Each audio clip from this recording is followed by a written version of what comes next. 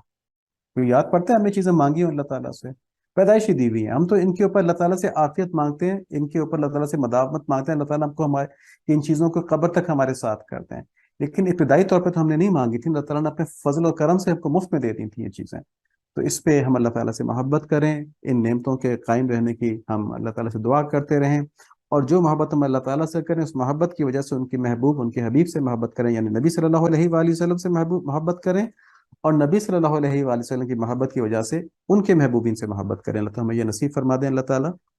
اللہ تعالیٰ ہماری مدد فرمائے، ہمیں سے یہ راستہ نصیب فرمائے. اللہم آمین. سبحانک اللہم و بحمدک، اشہد ان لا الہ الا انت، استغفرک و اتوب الیک. اللہم صلی علی محمد النبی الامی وعلی آلہ وصحبہ وبارک وسلم تسلیما کثیرا کثیرا. ربنا تقبل منا انک انت السمیع العلیم وتب علینا انک انت التواب الرحیم. اللہم غشنا برحمتک وجنبنا عذابک. یا اللہ اپنی رحمت سے ہمیں ڈھانک لیجیے اور اپنے عذاب سے اپنی پناہ نصیب فرما دیجیے. یا اللہ ہمارے گناہوں کو معاف فرما دیجیے. اللہم آمین بحرمت النبی الکریم علیہ وعلی آلہ الصلاۃ والتسلیم.